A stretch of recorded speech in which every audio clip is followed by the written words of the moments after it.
یہ کتاب جو آپ کے درمیان نازل کی گئی، کتاب انزلناہ الیک لتخرج الناس من الظلمات الی النور، یہ کتاب آپ کے درمیان اس لیے نازل کی گئی تاکہ اندھیرے سے نکال کر آپ کو روشنی کی طرف لائے، تاریکی اور ظلمت سے نکال کر آپ کو روشنی کی طرف لائے، آپ کو برائیوں سے نکال کر اچھائیوں کی طرف لائے، گندگیوں سے نکال کر، علائشوں سے نکال کر، اس عمیق ضلالت و گمراہی کے اس عمیق گڈھے سے نکال کر آپ کو اس روشنی کی طرف لائے جو روشنی آپ کو قرآن دکھلاتا ہے، جو روشنی آپ کو اللہ کے رسول آقا و مولا تاجدار مدح نبی کریم صلی اللہ علیہ وسلم دکھلاتے ہیں، آپ کو وہاں سے نکال کر اس کی طرف لایا جائے۔ قرآن اس لیے آیا تھا تاکہ آپ ضلالت و گمراہی کو چھوڑ کر آپ اچھائی کی طرف آئیں۔ قرآن کریم کے نزول کے جو مقاصد تھے ہم نے اسے چھوڑ دیا ہے۔ قرآن اعلان کرتا ہے والذی بعث فی الامیین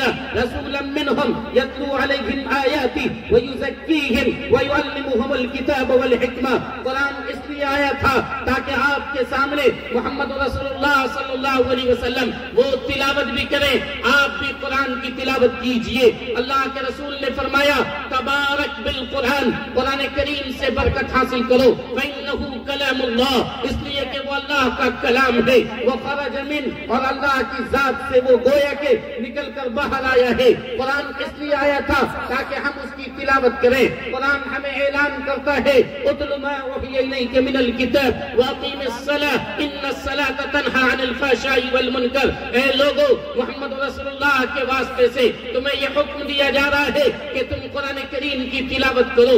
آپ کو یہ حکم دیا جا رہا ہے کہ اگر آپ قرآن پڑھیں گے آپ کے گھر میں رحمت نازل ہوگی، آپ کے گھر میں برکت نازل ہوگی، آپ کے دل میں جو بیماری ہوگی اس سے بھی آپ کو شفا ملے گی، آپ کے جسم میں جو بیماری ہوگی اس سے بھی آپ کو شفا ملے گی۔ قرآن ہمیں خود یہ بتلاتا ہے وَنُنَزِّلُ مِنَ الْقُرْآنِ مَا هُوَ شِفَاءٌ وَرَحْمَةٌ لِّلْمُؤْمِنِينَ وَلَا يَزِيدُ الظَّالِمِينَ إِلَّا خَسَارًا۔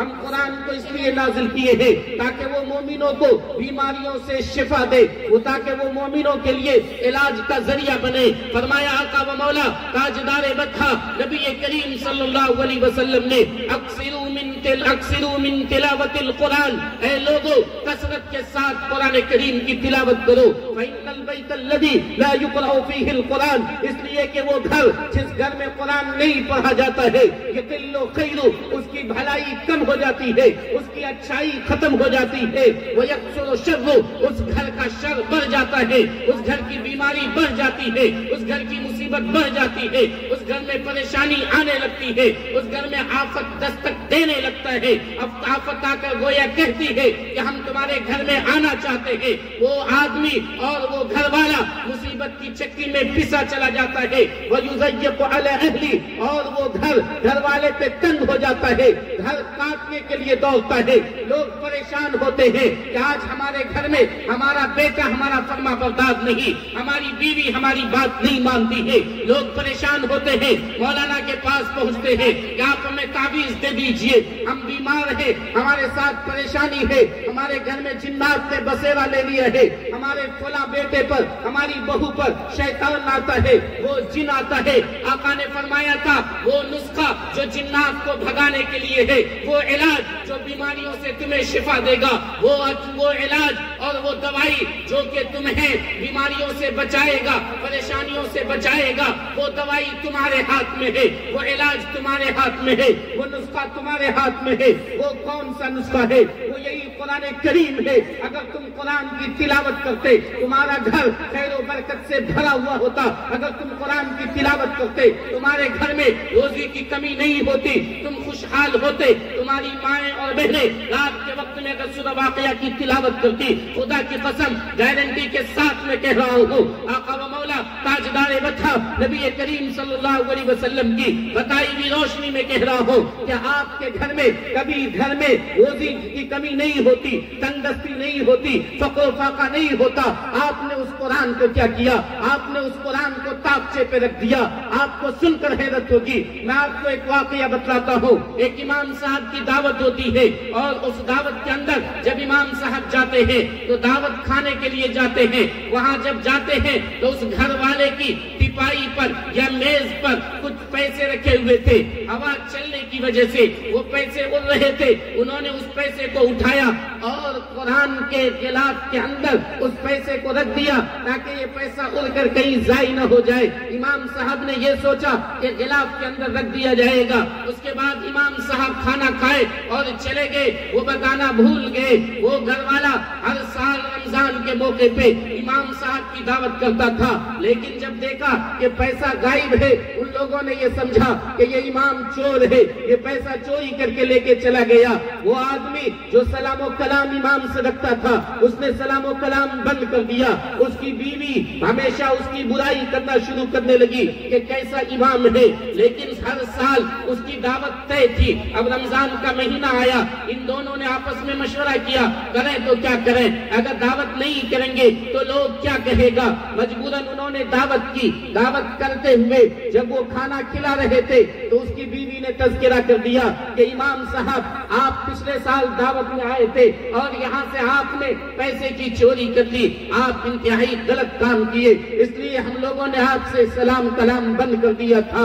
امام صاحب اتنا سنتے ہیں کہ ان کے آنکھ سے آنسو رواں ہو گئے، وہ رونے لگے اور رونے کے ساتھ ساتھ امام صاحب کو جب روتا ہوا دیکھا گھر کے مالک نے کہا کہ آپ گھبرائیے مت، ہم لوگوں کے سامنے نہیں کہیں گے، آپ کی عزت کو نہیں انچھالیں گے، آپ کو ذلیل نہیں کریں گے۔ انہوں نے ان کو تسلی دینی چاہیے۔ امام صاحب نے کہا میں اس لیے نہیں رو رہا ہوں کہ آپ نے مجھ پر چوری کا الزام لگایا، میں اس لیے رو رہا ہوں کہ اس قرآن کے رکھے ہوئے 1 سال ہو گئے تم نے قرآن اٹھا کر دیکھا تک نہیں۔ یہ کوئی ایک گھر کی کہانی نہیں، آج گھر گھر کی کہانی ہے۔ آج ہم میں سے ہر گھر کی صورتحال یہی ہے۔ ایک وقت وہ تھا کہ رات کے اخیر حصے میں اگر آدمی گزر جائے کسی گلی سے تو اسے تہجد میں قرآن پڑھنے کی آواز آتی تھی، اور ایک دور وہ ہے کہ دن کے 7-8 بجے تک اگر آپ خاص طور پہ مسلمانوں کے محلے سے، مسلمانوں کی گلی سے آپ گزر جائیے تو ایسا لگے گا کہ آپ قبرستان سے گزر رہے ہیں، چونکہ سارے لوگ گھوڑے بیچ کر سو چکے ہوتے ہیں۔ آج ہمارا حال، ہمارے بچوں کا حال، ہماری نوجوانوں کا حال یہ ہے کہ انہیں قرآن سے کوئی مطلب نہیں ہے۔ خود ہمارا باپ دادا جو قرآن پڑھنا جانتا ہے اسے بھی قرآن سے کوئی مطلب نہیں ہے۔ فرمایا تھا کہ اللہ تعالی ان اللہ یرفع بہذا الکتاب اقواما، اللہ اس کتاب کے ذریعہ قوموں کو بلند کرتے ہیں، حاکم بناتے ہیں، بادشاہ بناتے ہیں، غلامی سے نکال کر انہیں آقا بناتے ہیں۔ وَيَضَعُ بِهِ آخَرِينَ، اور جو لوگ اس کتاب کو چھوڑ دیتے ہیں انہیں اللہ تعالی نیچے گرا دیتا ہے، بلندی سے پستی کی طرف لاتا ہے، عزت سے ذلت کی طرف لاتا ہے، آقا بننے کے بجائے اسے غلام بنا دیا کرتا ہے۔ آج ہم نے قرآن کو چھوڑا ہے یا نہیں؟ کتنے لوگ ہیں جو قرآن پڑھتے ہیں؟ ذرا ہاتھ اٹھا کے بتائیے پورے مجمع میں، صحیح سے اٹھائیے سوچ سمجھ کر۔ آپ حضرات قرآن پڑھتے ہیں؟ اگر اتنے لوگ قرآن پڑھتے ہیں یا پڑھنا جانتے ہیں، روزانہ پابندی سے آپ کی ذمہ داری ہے کہ آپ قرآن کی تلاوت کیجیے۔ قرآن کریم کی تلاوت ایک اپنا اثر رکھتی ہے۔ میں آپ کو بتلاؤں، ایک غیر مسلم ایک دن ایک مسلمان کو بلاتا ہے اور یہ کہتا ہے ذرا آؤ میں تمہیں ایک گانا سناتا ہوں۔ بہت مالدار، بہت امیر، وہ ایک کمرے میں اس مسلمان کو لے کر جاتا ہے، سامنے طبلہ رکھا ہے اور وہ طبلہ بجاتا ہے۔ اس طبلے پہ خود بیٹھ کر الحمدللہ رب العالمین الرحمن الرحیم مالک یوم الدین ایاک نعبد و ایاک نستعین پوری سورت کو پڑھتا ہے۔ وہ مسلمان کہتا ہے کہ یہ تو گانا نہیں، یہ تو سورہ فاتحہ ہے جو قرآن کے اندر ہے، یہ تو ہماری مذہبی کتاب کی بات ہے۔ وہ کیا جواب دیتا ہے؟ اس نے یہ کہا کہ میں نے دنیا کے تمام ڈاکٹروں کو دکھا لیا تھا، میں ذہنی طور پہ پریشان رہتا تھا، مجھے سکون نہیں مل رہا تھا. میں نے اپنے ایک مسلمان دوست سے اس کا ذکر کیا تو ہمارے مسلمان دوست نے یہ کہا کہ میں تمہیں ایک گانا بتلاتا ہوں, اسی گانا کو تم روزانہ جب تمہیں من نہ لگے, جی نہ لگے تو تنہا کمرے میں بیٹھ جانا اور اسی کو چند مرتبہ پڑھنا. میں اس کو پڑھتا ہوں, میرے دل میں سکون مل جاتا ہے. میں لوگوں کے سامنے آ کر کہتا ہوں آئی ایم فائن, میں بالکل ٹھیک ٹھاک ہوں, میں مجھے اطمینان کے ساتھ ہے. میں آپ کو بتلاؤں رشیا کی سرزمین پہ جب مصر سے جمال عبد الناصر گئے, وہاں کے لوگوں نے کہا کہ اے تم کس کتاب کو مانتے ہو جمال عبد الناصر, تم اسے چھوڑ دو, تم سرخ کتاب کو مان لو, تم کمیونسٹ بن جاؤ, ہم تمہیں دولت سے بھر دیں گے, ہم تمہارے ملک کے اندر ایسی ایسی چیزیں لائیں گے کہ تمہارا ملک ترقی یافتہ ہو جائے گا. جمال عبد الناصر اس وقت میں کچھ جواب نہیں دیے, وہ واپس آئے اور واپس آ کر انہوں نے قاری عبد الباسط کو ساتھ لیا اور 2 سال کے بعد پھر رشیا گئے اور رشیا جانے کے بعد انہی چند لوگوں کو ساتھ جمع کیا اور یہ کہا کہ یہ آدمی ہے, یہ تمہارے سامنے کچھ پڑھنا چاہتا ہے. پھر قاری صاحب کی طرف اشارہ کیا اور یہ کہا قاری عبد الباسط آپ ان لوگوں کے سامنے کچھ پڑھیے. قاری عبد الباسط صاحب سورۃ طٰہٰ کی تلاوت کرنا شروع کیے. طٰہٰ وما انزلنا علیک القرآن لتشقیٰ, جب وہ اس کی تلاوت کر رہے تھے قاری صاحب کہتے ہیں کہ میں خاموش ہو کر آنکھ بند کر کے قرآن پڑھ رہا تھا. جب میں نے اپنے سر کو اٹھایا تو میں نے دیکھا کہ سب آدمی دہاڑے مار کر رو رہے ہیں, ان کے آنکھ سے آنسو جاری ہے, جبکہ وہ لوگ تھے جنہیں خدا پر ایمان نہیں تھا, جبکہ وہ لوگ کمیونسٹ تھے, ان کو خدا پر ایمان نہیں تھا, وہ لوگ بددین تھے. ہم تو ایمان والے ہیں, ہم تو اللہ والے ہیں, قرآن اپنا اثر کیا کرتا ہے, لیکن صورتحال یہ ہے کہ جب ہم قرآن پڑھیں گے نہیں تو ہمارے دل پہ اثر کیسے ہوگا. جس کھیت میں قرآن پڑھا جاتا ہے اس کھیت کا غلہ اور اناج دوسرے کھیت سے زیادہ آیا کرتا ہے. جس درخت پہ قرآن پڑھا جاتا ہے اس درخت کا پھل دوسرے درخت کے پھل سے زیادہ میٹھا ہوا کرتا ہے. آپ خانقاہ رحمانی منگیر آپ کے قریب میں ہے, آپ چلے جائیے وہاں کی سرزمین پہ, مسجد کے بالکل قریب میں جو آم کا درخت لگا ہوا ہے اس کے آم کو آپ کھا لیجئے.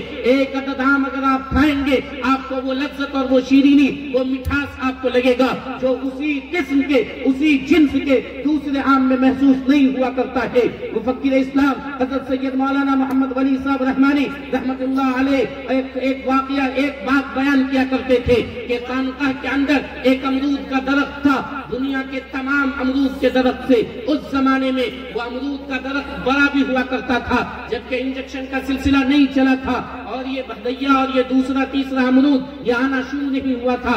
امرود کا سائز بھی بڑا ہوتا تھا, اس میں مٹھاس بھی اور مزہ بھی زیادہ ہوا کرتا تھا, چونکہ وہاں قرآن پڑھا جاتا تھا. قرآن اگر بے جان پہ پڑھا جاتا ہے اس پہ بھی اثر ہوتا ہے. قرآن خود اعلان کرتا ہے انا عرضنا الامانۃ علی السماوات والارض. جب ہم نے قرآن کریم کو آسمان پر پیش کیا, زمین پر پیش کیا, پہاڑ پر پیش کیا, فاشفقن منہا, وہ سب ڈر گئے اسے لینے کے لیے. وحملها الانسان انه كان ظلوما جهولا, انسان نے اسے اٹھا لیا. یہ قرآن بڑی مبارک چیز ہے. اللہ کے بندو اگر تم ذلیل ہو رہے ہو, اگر تم رسوا ہو رہے ہو تو اس لیے ہو رہے ہو کہ تم نے قرآن کو چھوڑ دیا ہے. کہیں ایسا نہ ہو کہ کل قیامت کے دن میرے نبی ہم اللہ سے کہے یا ربی ان قومی, یا ربی ان قومی ان قومی, میرے اس قوم نے قرآن کریم کو چھوڑ دیا ہے, قرآن کریم کو محجور کر دیا ہے, وہ شکایت نہ کرنے لگے. بتائیے اس وقت میں ہماری کیا صورتحال ہے؟ بولیے کون لوگ آپ سے قرآن نہیں پڑھیں گے؟ ذرا ہاتھ اٹھا کر بتائیے.